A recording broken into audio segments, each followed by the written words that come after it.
Okay, करना क्या है इस क्वेश्चन में? Explain and arrange the following statements in the correct chronological order to show atomic models are evolved in the time. अच्छा ठीक है। अच्छा पहले अरेंज अरेंज भी करना है, एक्सप्लेन भी करना है। अच्छा ठीक है, एक काम करें पहले एक्सप्लेन करें कि अरेंज करें? एक काम करते हैं, पहले हम लोग एक्सप्लेन कर लेते हैं हर एक मॉडल को, फिर हम लोग उसको अरेंज करेंगे, ठीक है? ओके, तो let us write down the explanation part first. तो क्या है क्या ये, एक मिनट, एक्सप्लेनेशन लिख देते हैं भाई हर एक मॉडल का। तो इनका जो पहला मॉडल है, किस बारे में है वो, किस बारे में है वो? तो it is about Bohr's model propose the electrons. अच्छा, पहला बोर्स मॉडल के बारे में। बोर्स मॉडल प्रपोज्ड, क्या प्रपोज किया बोर्स के मॉडल ने? That electrons move in fixed orbits around the nucleus each with definite energy. Okay, तो नील्स बोर का ही मॉडल था वो, राइट, जिन्होंने बोला कि इलेक्ट्रॉन्स फिक्स्ड ऑर्बिट में न्यूक्लियस के अराउंड घूमते हैं ईच विद डेफिनेट एनर्जी। हाँ, तो ये सही स्टेटमेंट है, right, this is a very correct statement. तो इन्होंने ये जो मॉडल दिया था किसके इम्प्रूव करके दिया था? बोर का मॉडल रुदरफोर्ड के बाद आया था, राइट? तो बोर इम्प्रूव्ड किन, कौन सा मॉडल इम्प्रूव किया था? रुदरफोर्ड्स रुदरफोर्ड्स model by proposing that electrons revolve around the nucleus in fixed orbits, energy levels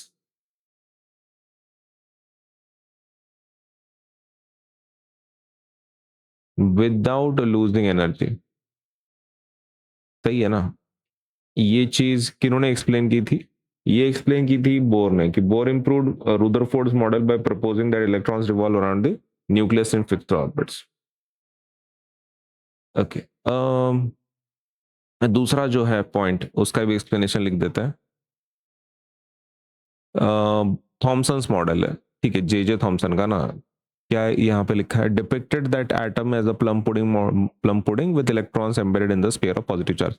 हाँ ठीक है, उनका मॉडल का नाम ही प्लम पुडिंग था ना। ठीक है, तो थॉमसन्स मॉडल के बारे में बात करते हैं। थॉमसन्स मॉडल के बारे में बात करेंगे। थॉमसन्स मॉडल कैसा था?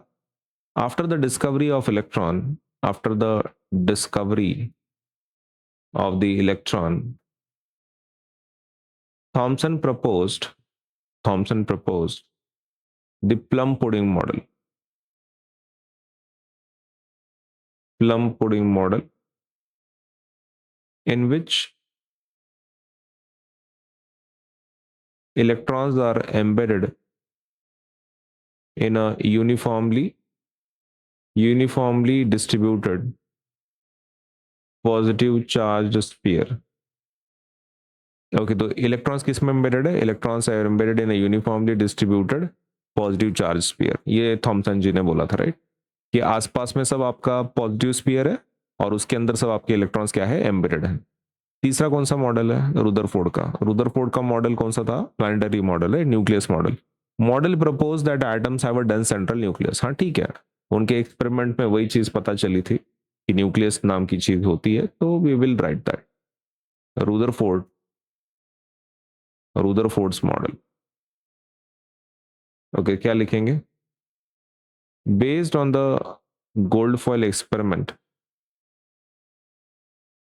Rutherford proposed that the atom contains a small, dense, positively charged nucleus, and most of the atom is empty space। Empty space है, ये ऐसा प्रूव किया था ना उन्होंने, मतलब न्यूक्लियस रहता है एक, और वो भी काफी छोटा रहता है, डेंस होता है, पॉजिटिवली चार्ज होता है, और मोस्ट ऑफ द एटम कैसा रहता है? एम्प्टी स्पेस रहता है, क्योंकि अल्फा पार्टिकल जब उन्होंने डाले थे गोल्ड में से तो सब आर पार निकल रहे थे, राइट, तो it most of the atom is empty space. अभी हमारा बाकी है फोर्थ वाला। ओके, तो फोर्थ वाले का भी बात कर लेते हैं भाई। तो फोर्थ वाला जो है वो कौन सा मॉडल है? डाल्टन का। अच्छा, ओरिजिनल वाला, ठीक है, डाल्टन की बात करते हैं। डाल्टन मतलब एकदम जहाँ पे कोई एटम के बारे में डिटेल बात ही नहीं की थी, डाल्टन जी ने बोला था कि भाई एटम के अंदर घुस नहीं सकते। ठीक है, तो डाल्टन के बारे में बात करते हैं। Dalton's model. Dalton proposed Dalton propose, क्या प्रपोज किया था Dalton? Propose that the atoms are indivisible. Indivisible मतलब जिसको डिवाइड नहीं कर सकते। कांट बी डिवाइडेड, है ना, एटम्स को डिवाइड नहीं कर सकते. Atoms are indivisible particles and are the basic building blocks of matter, are the basic building blocks of matter. ये डाल्टन का मॉडल है. और ये पहला मॉडल किसका था by the way? Niels Bohr का, या फिर बोर्स मॉडल. अब यहाँ पे अपने को ये बताना है, ये तो एक्सप्लेनेशन हो गया राइट, लेकिन अपने को सीक्वेंस भी बताना है कि पहले कौन सा था बाद में कौन सा था. ये देखो सीक्वेंस बहुत आसान है इसका. सबसे पहले किसने दिया था? ऑब्वियसली डाल्टन ने दिया था, है ना, तो this will be the first one. दूसरा नंबर किसका आएगा? उसके बाद जो आया था वो था थॉमसन का मॉडल, उसके बाद आया था रुदरफोर्ड का मॉडल, और उसके बाद आया था बोर का मॉडल, राइट. ओके, तो सीक्वेंस हमारा कुछ ऐसा रहेगा. If you really want to talk about the sequence, okay, तो करेक्ट क्रोनोलॉजिकल ऑर्डर. क्रोनोलॉजिकल मतलब एक के बाद एक सीक्वेंस कौन सा है. तो सबसे पहले 4 की बात करेंगे, है ना, सबसे पहले 4, फिर सबसे पहले 4 ही है ना, सबसे पहले 4. ओके, उसके बाद 4 के बाद सेकंड नंबर पर है, अच्छा 2 ही है वो. अच्छा, उसके बाद 2 के बाद कौन है? 2 के बाद 3 नंबर का है, और वो भी 3 नंबर पर ही है. तो वी कैन राइट डाउन, हाँ, दिस. और लास्ट में हमारा कहीं जाके आता है 4th नंबर का, तो फर्स्ट वाला है. ओके, तो दैट वी कैन मेंशन. तो 4, 2, 3, 1 ऐसा, राइट. तो दैट इज आवर आंसर.